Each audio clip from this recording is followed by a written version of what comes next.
ഇപ്പോൾ കേരളത്തിലെ സാംസ്കാരിക സാമൂഹ്യ മേഖലകളിലെ തിരഞ്ഞെടുക്കപ്പെടുന്ന വ്യക്തികൾക്ക്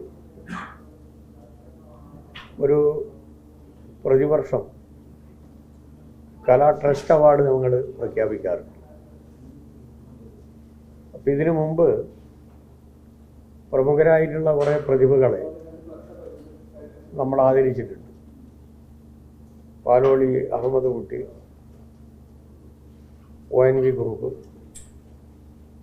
പ്രൊഫസർ MK സാനു, ശ്രീകുമാരൻ തമ്പി, മുരുകൻ കട്ടാക്കട, അശോകൻ ചെരുവിലി, വിദ്യാധരൻ മാഷ്, നിലമ്പൂർ ആയിഷ, KPSC സുലോചന, കഴിഞ്ഞ വർഷം ബെന്യാമി, KR മീര, പ്രഭാവർമ്മ, ശരത്ചന്ദ്രൻ, ആലങ്കോട് ലീലാകൃഷ്ണൻ തുടങ്ങിയവരെയാണ് നമ്മൾ അവാർഡ് നൽകി ആദരിച്ചത്.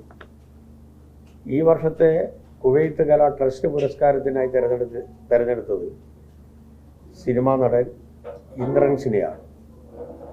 50,000 രൂപയുടെ ശില്പവും പ്രശസ്തി പത്രവും അടങ്ങുന്നതാണ് ഈ അവാർഡ്. അഭിനയ രംഗത്ത് നിരവധി പുരസ്കാരങ്ങൾ നേടിയ വ്യക്തിയാണ് പ്രിയപ്പെട്ട ഇന്ദ്രൻസ്. ഞാനിന്ന് രാവിലെ അദ്ദേഹത്തോട് വിളിച്ച് ഈ അവാർഡിൻ്റെ കാര്യം സൂചിപ്പിച്ചിരുന്നു. അദ്ദേഹം സന്തോഷത്തോടു കൂടി സ്വീകരിക്കുകയാണ് ചെയ്തിട്ടുള്ളത്. 2019 കേന്ദ്ര ചലച്ചിത്ര പുരസ്കാരം, 2019 ഞാൻ സാംസ്കാരിക വകുപ്പ് മന്ത്രിയായിരിക്കുന്ന സമയത്താണ് സംസ്ഥാന ചലച്ചിത്ര പുരസ്കാരം അദ്ദേഹത്തിന് നൽകിയത്. ഏറ്റവും നല്ല നടൻ ആദ്യമായിട്ട് അന്നാണ് അദ്ദേഹത്തിന് നൽകിയത്. 2019 ഫിലിം ക്രിറ്റിക്സ് അവാർഡ്, 2022 സംസ്ഥാന ചലച്ചിത്ര പുരസ്കാരവും അദ്ദേഹത്തിന് ലഭിച്ചിട്ടുണ്ട്. ഇതിനോടൊപ്പം ഞങ്ങൾ ഈ SSLCക്ക് ഉന്നത വിജയം കരസ്ഥമാക്കിയിട്ടുള്ള കുട്ടികൾക്ക് 7,500 രൂപയുടെ എൻഡോമെൻറ്റും ഷീൽഡും നൽകുന്നുണ്ട്. കഴിഞ്ഞ വർഷം ഞങ്ങൾ 100 കുട്ടികൾക്കാണ് നൽകിയത്. തൃശ്ശൂരിൽ വെച്ചായിരുന്നു പരിപാടി.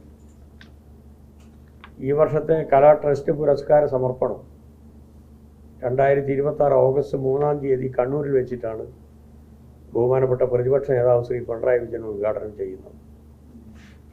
ഞാൻ ഈ ട്രസ്റ്റിൻ്റെ ചെയർമാനാണ്. ഞാൻ ഈ സുദർശന കളത്തിൽ സെക്രട്ടറി, കുവൈത്ത് കലാ ട്രസ്റ്റിൻ്റെ സെക്രട്ടറിയുമാണ്.